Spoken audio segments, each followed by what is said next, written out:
Eu quero ler o capítulo 3 de Apocalipse.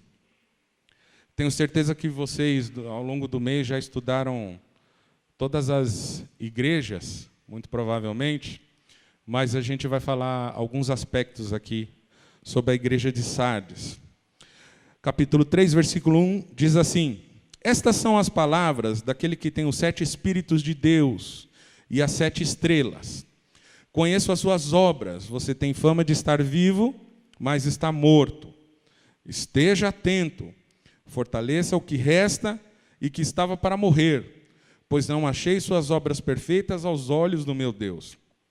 Lembre-se, portanto, do que você recebeu e ouviu, obedeça e arrependa-se. Mas se você não estiver atento, virei como um ladrão, e você não saberá que hora virei contra você. No entanto, você tem aí, em Sardes, uns poucos que não contaminaram as suas vestes. Eles andarão comigo, vestidos de branco, pois são dignos. O vencedor será igualmente vestido de branco. Jamais apagarei o seu nome do livro da vida, mas o reconhecerei diante do meu Pai e dos seus anjos. Aquele que tem ouvido, ouça o que o Espírito diz às igrejas. Vamos orar. Pai, nós te agradecemos, Senhor, pela Tua palavra, pela leitura da Tua palavra. E nesse momento, pedimos, Senhor, a Tua direção para podermos trazer à igreja, Senhor, aquilo que o Senhor tem trazido ao nosso coração, que seja um tempo de bênção para mim, para todos os irmãos, e que possamos, Senhor, sair daqui diferentes da maneira que nós entramos, em nome de Jesus. Amém. Uma coisa que eu acho muito interessante nessas cartas que foram escritas às 7 igrejas é que João apresenta Jesus a cada uma dessas igrejas de uma maneira diferente. É interessante, por exemplo, que em Éfeso, para a igreja de Éfeso, ele apresenta que é aquele que tem as 7 estrelas em sua mão direita e anda pelos 7 candelabros. Em Esmirna, ele diz que é aquele que é o primeiro e último, que morreu e ressuscitou. Em Pérgamo, ele diz aquele que tem a espada afiada de 2 gumes. Em Tiatira, Jesus é apresentado como Filho de Deus, aquele que tem olhos de fogo e pés de latão reluzente. Em Filadélfia, ele é apresentado aquele que é santo e verdadeiro, que tem a chave de Davi. Em Laodiceia, ele é apresentado como a testemunha verdadeira, o soberano da criação de Deus. E é interessante que essas apresentações diferentes a respeito de Jesus às igrejas e ao anjo da igreja, fala sobre como Jesus estava avaliando se estava aprovando ou não as ações daquelas igrejas. Toda a ação sobre Jesus está ligada diretamente ao que ele avalia dessas igrejas. E aí, para a igreja de Sardes, ele apresenta da seguinte forma, está no versículo: Estas são as palavras daquele que tem os 7 Espíritos de Deus. João apresenta Jesus como aquele que tem os 7 Espíritos de Deus. E é interessante a gente observar, porque todas as obras da igreja de Sardes são avaliadas segundo os 7 Espíritos de Deus. Esses 7 Espíritos falam exatamente da maneira específica que Deus age e da maneira específica que Ele avalia as ações desse povo. E esses 7 Espíritos de Deus, a gente encontra a referência que fala em Isaías, no capítulo 11, no versículo 2. Nós encontramos a profecia de Isaías falando a respeito do próprio Jesus, que está sendo apresentado aqui por João à igreja de Sardes dessa forma. E ele diz assim, eu vou ler já desde o versículo 1. Um ramo surgirá do tronco de Jessé, e das suas raízes brotará um renovo. O Espírito do Senhor repousará sobre ele. O Espírito que dá sabedoria e entendimento. O Espírito que traz conselho e poder. O Espírito que dá conhecimento e temor do Senhor. E ele se inspirará no temor do Senhor. Ou seja, se João apresenta a Jesus Cristo, a igreja de Sardes, citando os 7 Espíritos de Deus, é porque o Senhor queria passar um prumo nas ações daquele povo com base nesses 7 Espíritos. A outra menção que fala são as 7 estrelas. E as 7 estrelas representam especificamente cada igreja e cada anjo da igreja, cada responsável pela igreja, né? O pertencimento da igreja a Cristo ensina que tudo e todos estão sujeitos ao que o Senhor quer fazer. Ou seja, que nós somos propriedades do Senhor. E a avaliação do Senhor em relação à nossa conduta, ela parte da premissa de que nós não podemos viver dentro da igreja e viver fora dela de formas diferentes. Nós temos que viver dentro e fora da igreja segundo esses preceitos. E aí no versículo, no andamento aqui da palavra, a gente percebe o seguinte: do que Sardes está sendo acusada? Ou seja, o que João está dizendo que está acontecendo em Sardes? Ele diz assim: olha, você tem fama de estar viva, mas na verdade você está morta. A acusação da morte, ou essa sentença, ou esse parecer a respeito de um estado de morte, está justamente ligado a esses 7 espíritos, que nós vamos avaliar cada ponto desse. Mas o que a gente pode perceber é que essa palavra morte é sempre utilizada na Bíblia quando está se referindo a ações que estão completamente fora dos desígnios de Deus. Ou seja, quando está falando de uma vida de pecado, de uma vida distante da casa do Senhor. 1 Timóteo 5:6 fala também sobre isso. Dá outra vez o exemplo sobre morte. Aquele que se entrega aos prazeres, mesmo que esteja vivo, na verdade está morto. E uma outra passagem que fala sobre uma condição de morte é uma passagem muito conhecida, que é a passagem do filho pródigo. E aí diz que o filho pródigo, quando ele voltou a casa, o pai se alegrou e disse assim: esse meu filho, que todo mundo conhece a história, que foi para fora, e esse para fora representa sair da casa do Senhor, ele foi experimentar todo tipo de coisa. O pai, quando estava feliz com o retorno dele, disse assim: esse meu filho, ele estava morto, e agora ele reviveu. Ou seja, na maioria das vezes, quando há uma referência sobre morte, está falando de uma vida de pecado. E nós mesmos, muitas vezes, falamos assim, que Jesus nos deu uma nova vida, e que nós estávamos mortos. E aí ele nos deu uma nova vida. Novamente, essa palavra morte sendo utilizada como um exemplo de uma vida totalmente fora da vontade de Deus. E aí que está a questão toda.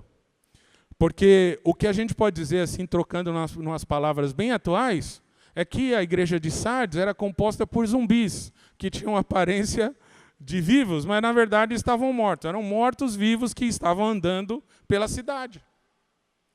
E aí que está a questão. Porque, na verdade, quando as pessoas vivem debaixo de um jugo de pecado, elas estão vivendo com a aparência de vivos, mas na verdade estão mortos. E há outros que o estado de morte de alma é tão grande que a aparência também já não é uma aparência de vivo, já é uma aparência de morte mesmo, né?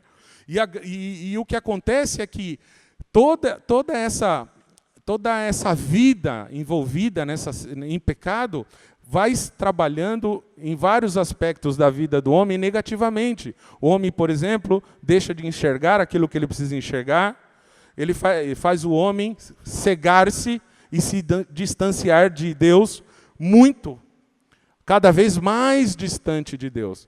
Então, agora o que eu quero fazer é um paralelo, justamente, entre esses 7 espíritos que Deus analisou a igreja de Sardes ao apresentar Jesus assim, e como isso funciona hoje conosco. Porque vocês vão ver aí que existem uma série de semelhanças que não são mera coincidências, não. Que, de fato, são situações que nós estamos envolvidos aí no dia a dia. Um dos espíritos que nós vemos aqui é o Espírito do Senhor, que está em Isaías 11:2. O Espírito do Senhor, quando nós estamos vivendo uma vida afastada da presença de Deus, a primeira coisa que o pecado faz é nos afastar do Espírito do Senhor. O que acontece é que, afastados, nós temos uma debilidade espiritual. Essa debilidade espiritual, ela provoca na gente uma vulnerabilidade. Nós passamos a estar vulneráveis o tempo todo. Estamos aí sendo levados por qualquer tipo de corrente, por qualquer tipo de absurdo, por mais simplório que seja, ou até absurdas coisas que a gente ouve por aí. Quando nós estamos afastados do Espírito do Senhor, essas coisas simplórias até e absurdas nos fazem receber uma carga que não vem do Senhor para nós. Isso é sempre fruto de uma situação que o pecado quer nos fazer cegar para enxergar, não enxergar. O segundo Espírito do Senhor é o Espírito de sabedoria.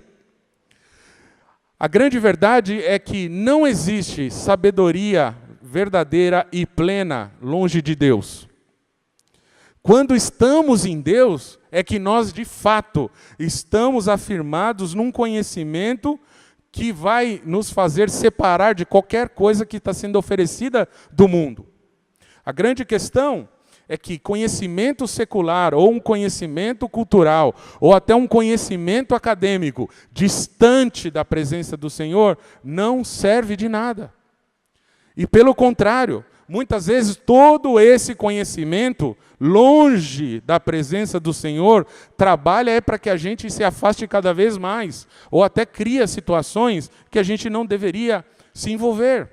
Por exemplo, se a gente analisar os dias atuais, o que nós estamos vivendo? Academicamente, os tempos são estabelecidos, né? E são identificados. Então, hoje, nós estamos vivendo um período chamado pós-modernidade. Ou seja, já passamos da modernidade. Nós estamos num período pós-moderno, onde existem algumas máximas que regem esse sistema pós-moderno. Tudo que aparece como muito bonito e como muito funcional, ou até como ferramentas importantes para nós, na verdade, elas se configuram num sistema que querem o tempo todo nos afastar desse espírito de sabedoria e desse espírito do Senhor. Por exemplo, o que nós mais vemos hoje é uma das manifestações da pós-modernidade, que é o individualismo.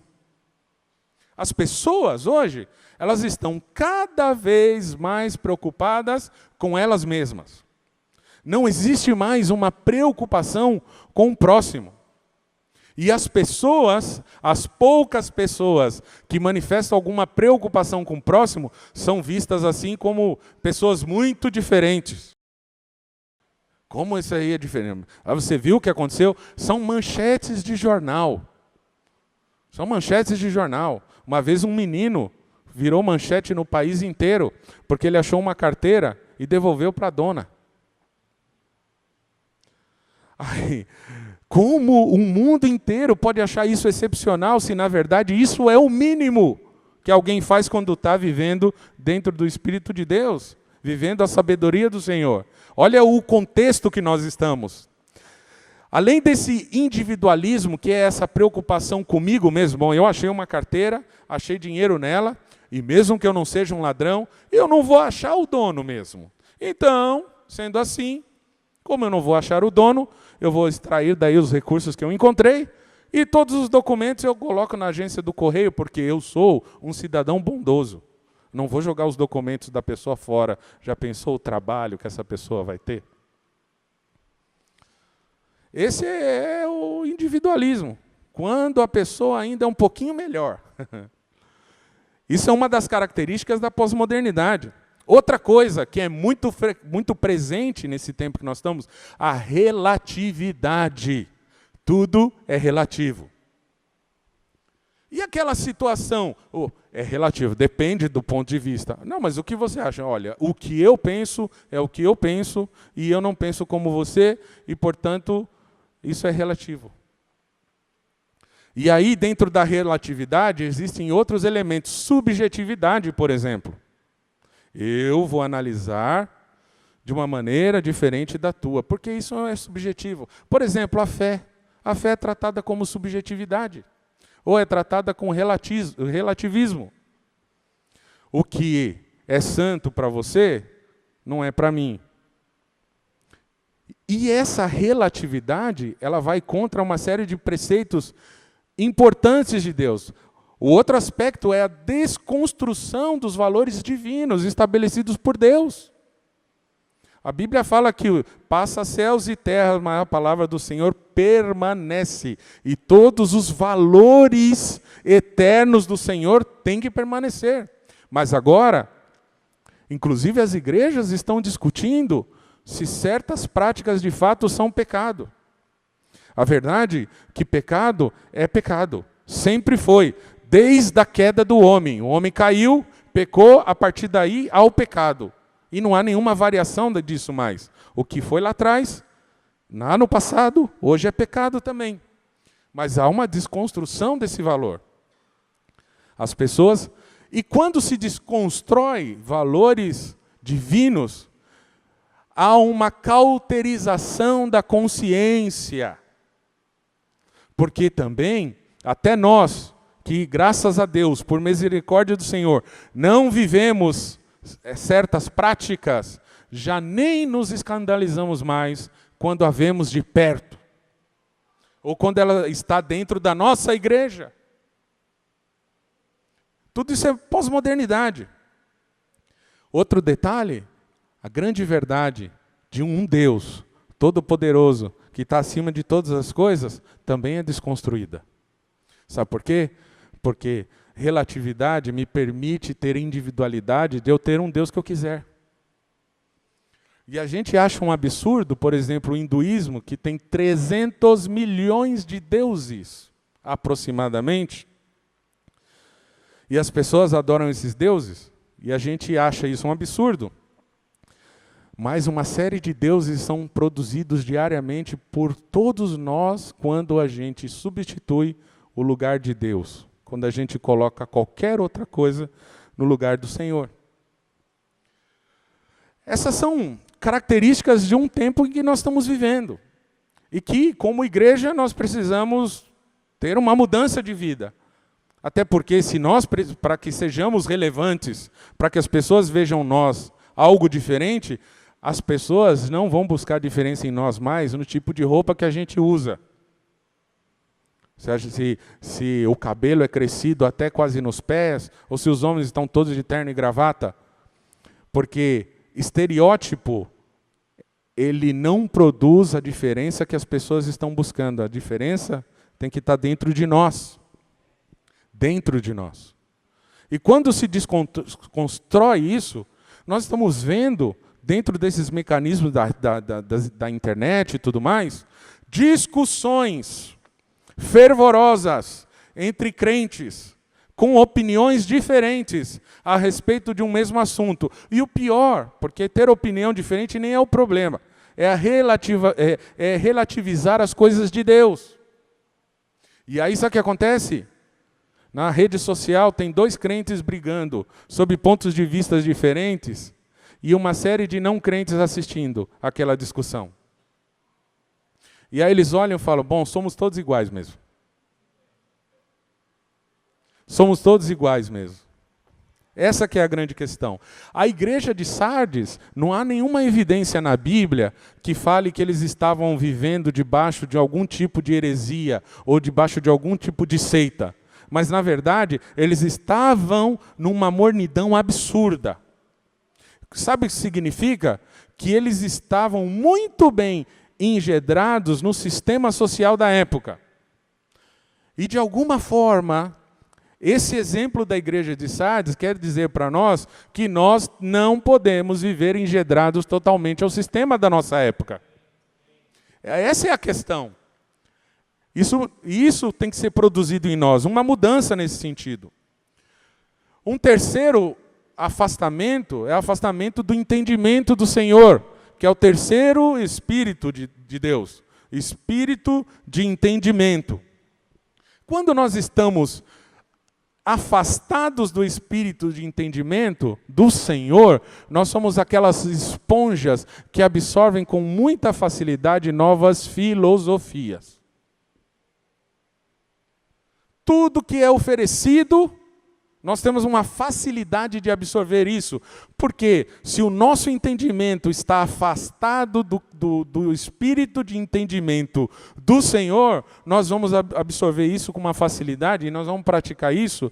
E às vezes é muito tarde a gente perceber que nós estamos repetindo certas práticas, falando certas coisas. Eu já vi crente dizer que todos os caminhos levam a Deus. E a gente sabe que não é. Existe um único caminho. Um único caminho. Mas existe crente relativizando as coisas, porque está entrando esse tipo de filosofia. A dessacralização de Jesus Cristo. Jesus Cristo está sendo apresentado em novas filosofias, tidas como cristãs, como um homem comum. Em São Paulo, tem um pregador lá que ele fez uma série de pregações falando sobre Jesus. Numa igreja grande, importante. E a série era assim, entre vários temas, um dos temas era Jesus, o promíscuo. O segundo tema, Jesus, o mentiroso. Sabe qual que é a ideia dele? Ele desenvolvia uma temática de promiscuidade nas ações de Jesus, várias linhas filosóficas entrelaçadas com novas linhas teológicas, ia construindo isso, uma igreja de 7.000 membros, cheia de jovens, tá? Cheia de jovens. E ele constrói tudo isso, e aí no final, ele diz, com 2 ou 3 frases, que na verdade essa era uma maneira humana de Jesus se apresentar para que as pessoas pudessem perceber que todos têm as suas falhas. Quando estamos afastados do espírito de entendimento do Senhor, nós podemos estar suscetíveis a esse tipo de coisa. Isso é um exemplo extremo. Mas existem pequenas coisas que muitas vezes elas estão permeando, elas estão aí nos domínios da igreja. Isso não pode acontecer. Afastados desse espírito de entendimento do Senhor, é por esta razão que surgem tantas novas linhas teológicas. Quem fez teologia, estudou teologia há uma década atrás, está extremamente desatualizado em relação a tanta nova teologia que surgiu. Agora, está desatualizado em relação a essas novas filosofias, não em relação à palavra. Porque a palavra é a mesma, ela não muda. Mas as pessoas estão vivendo essas filosofias aí. E são muitas. Um outro aspecto de estar afastado do entendimento do Senhor é o desrespeito às lideranças estabelecidas. O pastor estava dizendo da distância que havia, uma distância absurda que havia entre membros da igreja e as antigas figuras pastorais. É verdade. Eu nasci num contexto assim. Fui apresentado na igreja bebê e eu vi toda essa questão acontecendo. Isso é um fato. Mas, e era isso mesmo, eles eram vistos como gente de outro planeta mesmo, né? Eles eram diferentões, assim. E quando eles chegavam, eu lembro, eu era criança, eu babava. Tá aí o pastor presidente. O pastor presidente. Tá aí. Só que tem uma outra coisa que é um ponto positivo que eu gostaria de apontar. Às vezes a gente estava lá como criança, ou como adolescente, ou como jovem na igreja. E aí, vamos fazer tal coisa. Não, o pastor falou que não. O pastor falou que não, então é não. havia um respeito à figura da autoridade estabelecida por Deus. E hoje, principalmente na juventude, a gente vê a desconstrução do respeito a estas figuras de autoridade estabelecida. Não é só dentro da igreja, é com o pai e com a mãe em casa. Não é só dentro de casa, é com o professor na escola, é com o professor do ensino fundamental, é com o professor do ensino médio, é com o professor da universidade. Na universidade, então, as universidades hoje, fora do espírito de entendimento do Senhor, elas são praticamente manicômios espirituais. Eu sei porque eu frequentemente estou nelas. Estou em duas. E eu sei o que eu estou falando. Eu sei o que eu estou vendo. Diariamente eu estou vendo coisas absurdas na desconstrução das lideranças estabelecidas. E um outro aspecto desse afastamento do entendimento, do espírito de entendimento do Senhor, é algo que eu chamo de síndrome de Absalão, que é o seguinte: todo mundo conhece a história de Absalão, rei de Davi, filho do rei Davi, não é? Ele matou o irmão, porque o irmão abusou da irmã, não é isso? Só que, na verdade, essa atitude de matar o irmão, claro que teve falhas de Davi no que se refere às atitudes que ele deveria tomar para resolver esse problema, mas, na verdade, isso foi uma plataforma que ele usou para a tentativa que ele tinha, que era de tomar o lugar do próprio pai. Tudo foi construído para isso. E hoje, a gente vê nessas novas gerações uma tentativa de tomada do lugar das autoridades estabelecidas por Deus. Você vê jovem com o dedo em risco, assim, atacando. E atacando dentro da igreja, e atacando fora da igreja também. Pessoas que fazem de tudo para serem vistas e serem percebidas como úteis, para que tudo seja construído de forma que ela possa alcançar o objetivo dela, que é tomar algum lugar importante. Isso tudo acontecendo. Alguém já viu algo similar acontecendo? Só em São Paulo? Né? O quarto espírito é o espírito de conselho.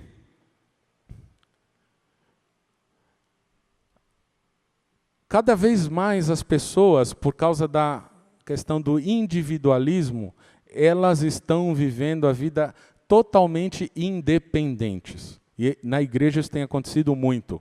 Mas a vida na igreja, ela não é independente, ela é interdependente. Há uma certa independência, mas essa independência tem que funcionar com perfeição e de forma muito salutar dentro do corpo. Então não há uma vontade independente, individualizada. Há uma vontade que é coletiva, que é da comunhão. Só que as pessoas, elas estão vivendo conforme suas convicções. Cada vez menos as pessoas pedem conselho. E a Bíblia fala assim, que na multidão de conselheiros há sabedoria. Outras versões dizem há segurança. E se há sabedoria, há segurança para a tomada de decisões. As pessoas estão se afastando disso cada vez mais. O maior conselheiro é o Senhor. E a maior manifestação do conselho do Senhor é a palavra de Deus. E cada vez mais as pessoas estão se afastando da palavra de Deus. Cada vez mais. O quinto espírito é o espírito de poder. O espírito de poder. Ora, fica fácil a gente concluir que, se estamos afastados da manifestação do Espírito de Deus, desses outros elementos, fica claro que não haverá a manifestação do poder de Deus. Porque quanto mais distantes disso, mais o Senhor não transmite o poder que Ele tem para agir na nossa vida. Sabe por quê? Porque as pessoas, nesse tempo, elas querem se relacionar com os benefícios do Deus que dá os benefícios. E não com o próprio Deus, que pode estabelecer os benefícios. Aí eu me lembro muito bem de uma passagem bíblica que é muito tocante. Um diálogo entre Deus e Moisés. Deus estava muito decepcionado com o povo de Israel que foi tirado do Egito. E aí ele fala assim, Moisés, esse seu povo, Deus está tão irado que ele fala assim, nem é meu povo mais. Esse seu povo aí que você tirou do Egito, pecou, falhou, me enganou, me traiu, porque estão usando um outro Deus. O que eles fizeram? Construíram um bezerro. Não é? E aí o que vai acontecendo? Deus está tão furioso que ele chega a uma decisão. Vou destruir todo mundo, vou matar todo mundo. Vou matar todo mundo. E aí, a parte do diálogo que cabe a Moisés. Moisés fala assim, bom, Senhor, tenho 2 argumentos aí. Dá uma analisada. O que os egípcios vão falar? Que o Deus de Israel tirou o povo lá do Egito para matar todo mundo no deserto? Que imagem que eles vão ter a respeito de ti? Que Deus eles vão perceber em ti? E outra, hein? Um segundo argumento, tá? É o seguinte. Deus, há uma promessa que o Senhor fez a Abraão, Isaque e Jacó, que o Senhor nos daria uma terra. Então, como fica a tua palavra? Essa foi a resposta de Moisés. Aí Deus continua, parece uma cena de negociação. Aí Deus continua e fala assim, olha, então tá bom, sabe o que eu vou fazer? Vou fazer o seguinte, vou dar todos os benefícios que eu combinei com vocês. Vou fazer vocês alcançarem a terra que eu prometi. Lá vocês vão ter tudo. A terra que emana leite e mel, que fala da capacidade de produção da terra, e fala da capacidade de prosperidade que o povo do Senhor ia alcançar naquele lugar. E de lambuja, ainda vou mandar um anjo na frente, para ele ir destruindo todos os inimigos que se levantarem contra vocês, para que vocês cheguem a salvo e em segurança no lugar que eu prometi para vocês. Um belo combinado, não é? Deus é muito bom, né? Mesmo irado, ele falou isso. Só tem um detalhe, condição do trato. Eu não vou com vocês. Vocês ficam com os meus benefícios, o anjo vai na frente, vocês vão ter a terra, tudo, só que eu não vou mais. E aí que é a parte que mais me toca. Porque aí Moisés fala assim, não, então pode desistir dessa ideia. Se o Senhor não for conosco, eu não saio daqui do deserto, nem me movo. Mas ele disse assim, na boa, Deus, pode desistir da ideia, eu não vou. E aí ele disse mais, sabe o que nos faz diferente de todos os outros povos da terra? A sua presença. Se a sua presença não está com a gente, nós somos iguais a qualquer outro. E aí Moisés falou, eu não abro mão da presença, da tua presença. E é isso que nós temos que buscar. Porque quando a gente está afastado do poder de Deus, é porque na maioria das vezes, por todas essas questões que eu coloquei aqui anteriormente, nós estamos querendo uma relação de benefício com Deus. Ele pode me dar tanta coisa, então eu vou em cima dessas coisas que ele pode me dar. Mas na verdade, o que nós precisamos é se relacionar com Deus e requerer a presença dele. As demais coisas são as demais coisas. Elas serão acrescentadas no tempo dele.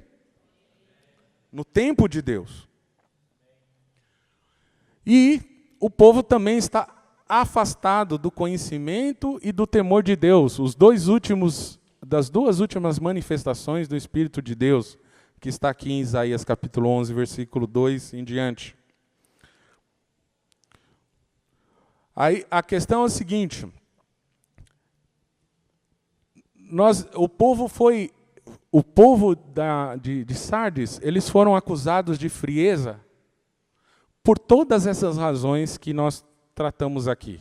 contextualizando com o nosso tempo. Porque se Jesus é apresentado como aquele que tem os 7 Espíritos de Deus, é porque aquela igreja precisava passar por um crivo através desses 7 Espíritos. E hoje, muitos de nós, a gente pode estar afetado por esse tipo de situação. E até afastado desse conhecimento e temor de Deus. Sabe o que muitas vezes isso pode significar?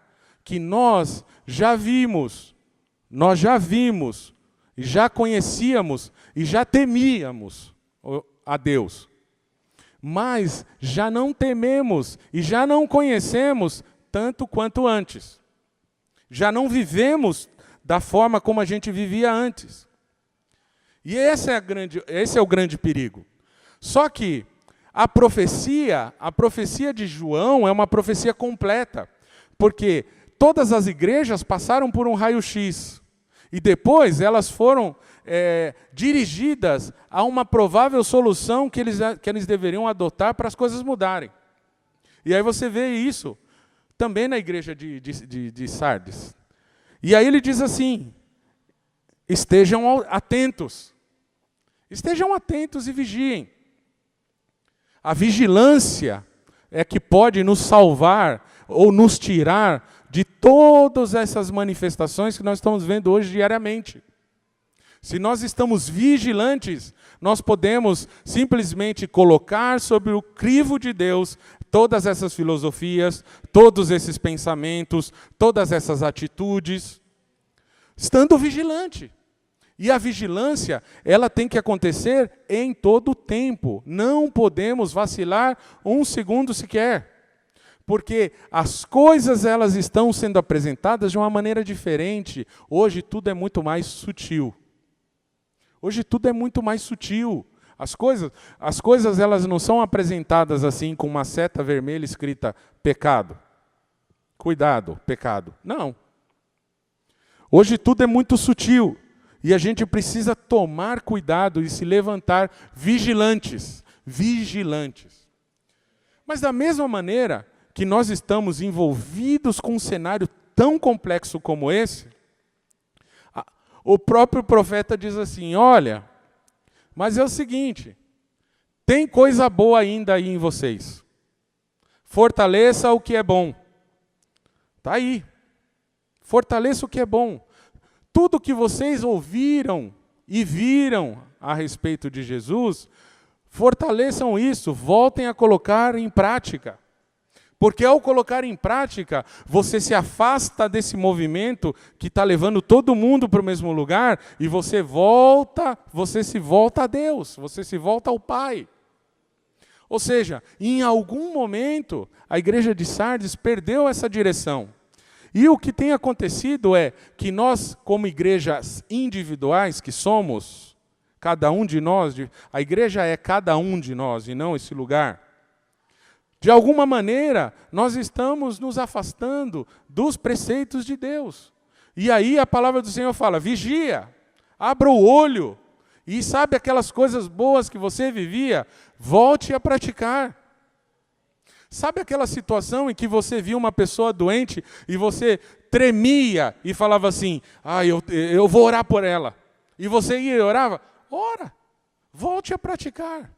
Sabe aquela situação onde você vê alguém necessitado de uma palavra? Vai lá e traz uma palavra. Que palavra? A Bíblia. Você não precisa ser um profeta, porque aqui está a maior profecia. Volta a praticar isso. Sabe o que nós estamos fazendo? Não tem profeta. Vamos esperar que os profetas falem. Vamos esperar que os profetas falem. Não. Há coisas que nós precisamos voltar a fazer. Hoje a coisa está tão assim que um irmão que é servidor em Cristo Centro Pirituba chegou para mim há uns anos atrás. Meu filho caçula tinha 12 anos, então 4 anos. O Mateus tem 16 anos. Tremia assim, ó. Ele tremia. Pois não, irmão. Eu preciso falar com você, Maestro. O que aconteceu? Então, e dando voltas e voltas e voltas e voltas para poder dizer alguma coisa para mim. Eu falei, pode falar, irmão. Então, o seu filho estava lá na rua. E aí, eu dei uma bronca nele, porque é perigoso estar na rua. É perigoso. Ele estava sentado na frente da igreja, mas é uma avenida muito movimentada, pode vir um ônibus e perder o controle, ou um carro. E aí eu fui lá e falei com ele. Falei, tudo bem. E o que o meu filho te disse? Ele entrou. Então, tudo bem, não estou entendendo onde está o problema. O problema é o seguinte, eu não sei como que essa história vai chegar no seu ouvido. E aí eu tenho medo que isso chega de um jeito que pode virar um problema para mim. Eu falei, por quê? O que o senhor está falando? Ah, você não sabe o que a gente ouve dos pais aqui quando a gente vai mostrar para eles que os filhos às vezes fazem alguma coisa errada. Então sabe o que eu estou fazendo? Nem estou falando mais. Eu não sei nem por que eu falei com o teu filho. Nós precisamos voltar a nos preocupar com essas coisas sim. E quando alguém se preocupa com um dos nossos, ao invés da gente tomar uma dor e agir de forma individualista, nós temos que dizer, muito obrigado, meu irmão, porque você, enquanto eu estava ministrando o louvor, você estava cuidando da casa de Deus e você cuidou do meu filho. São pequenas coisas que nós não estamos praticando mais. Vamos lembrar dessas coisas. Vamos voltar a viver essas coisas. Porque nessas coisas que nós podemos, como igreja, individualmente falando, encontrar um caminho que de alguma maneira se perdeu. Que é o que aconteceu com esse povo aqui. Essa igreja estava perdida, nesse sentido. Muita coisa estava perdida.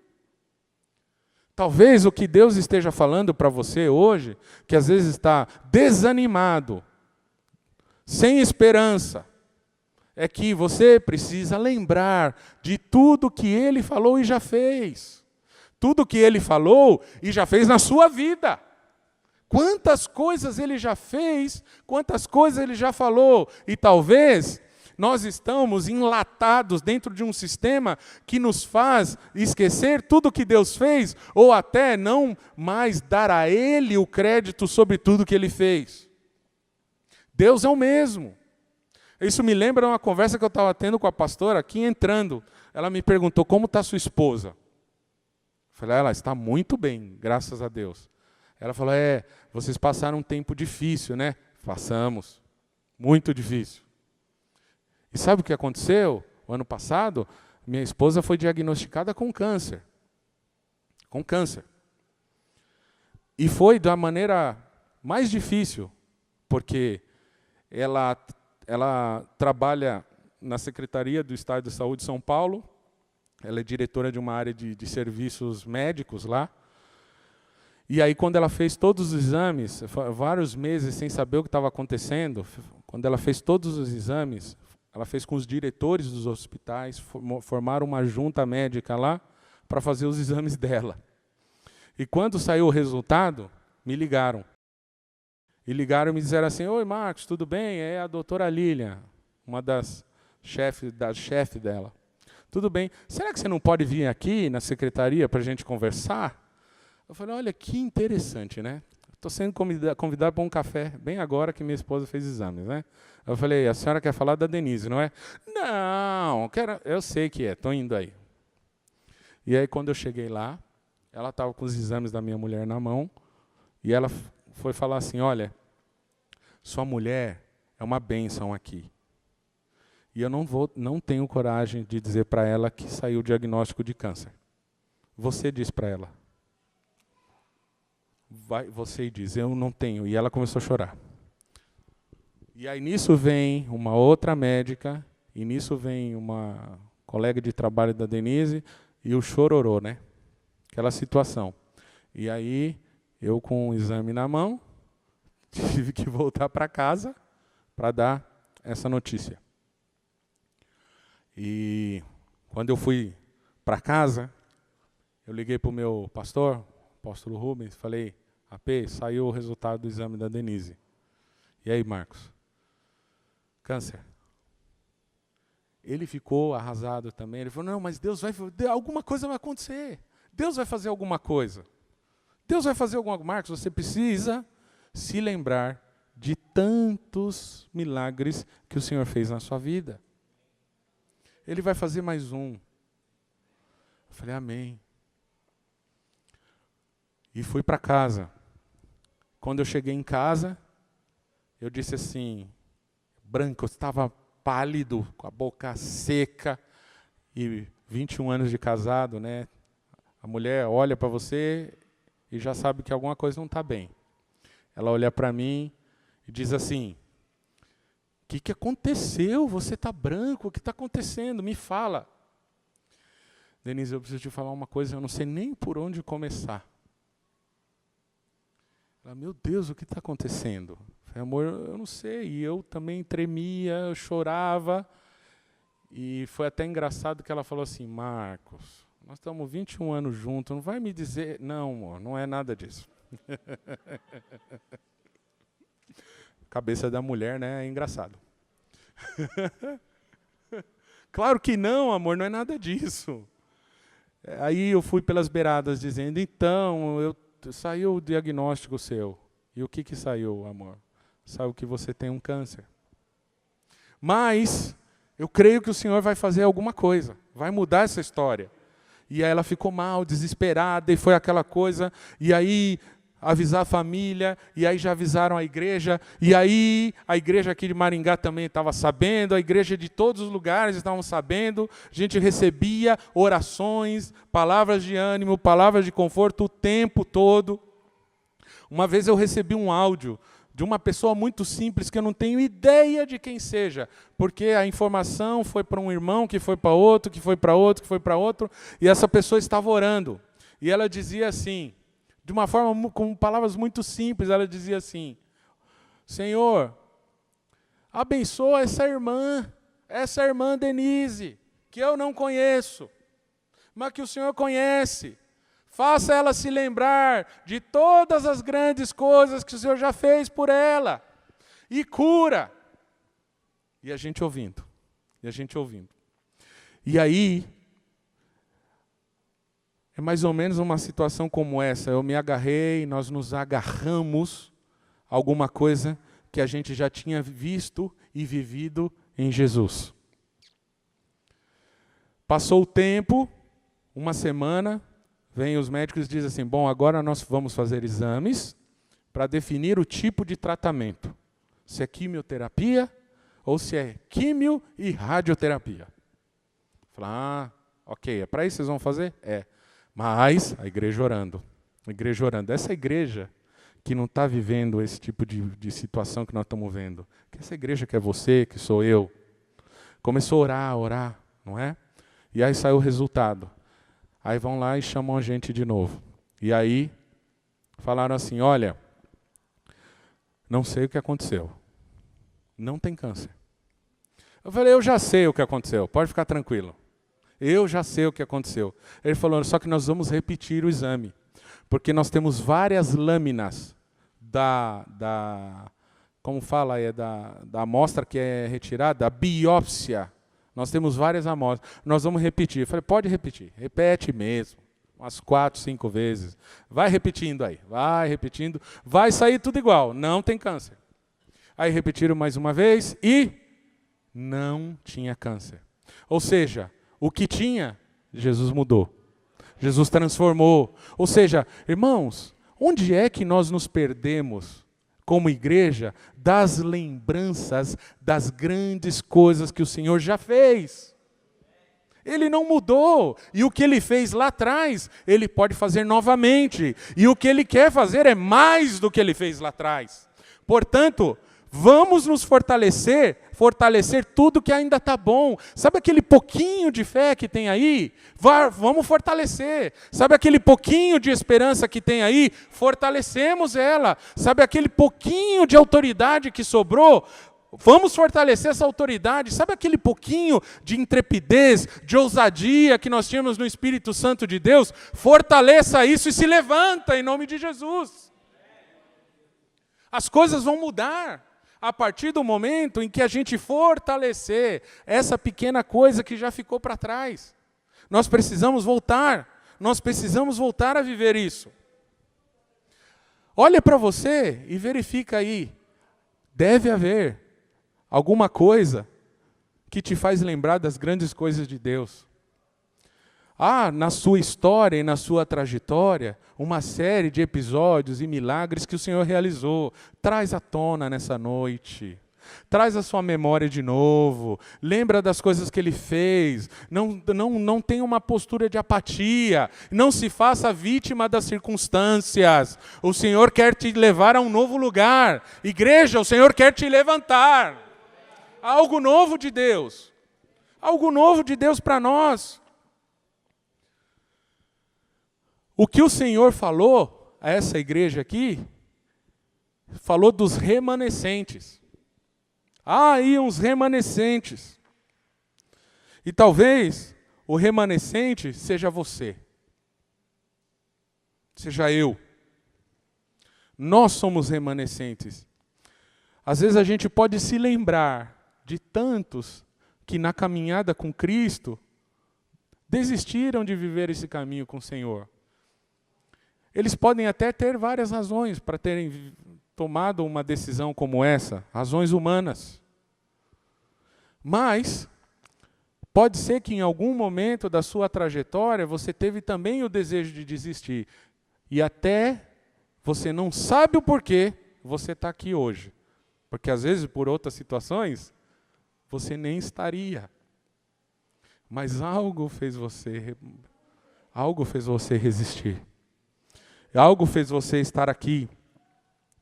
E o Senhor está dizendo para você nessa noite, Ele vai fazer você viver uma novidade de vida.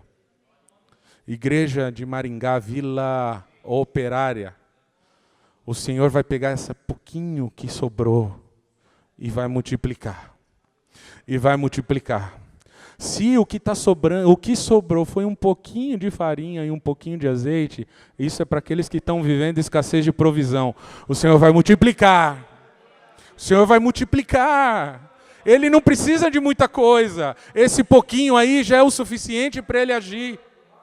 É o suficiente para Ele agir.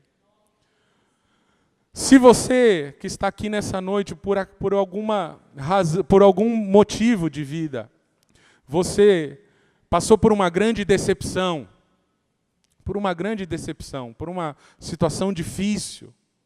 Eu quero dizer para você que viveu essa situação difícil, que esse pouquinho de esperança e esse pouquinho de força que faz você estar aqui ainda, é o suficiente para Deus usar e manifestar e fazer isso grande novamente. Quantos creem assim? Eu quero convidar você a ficar em pé no seu lugar.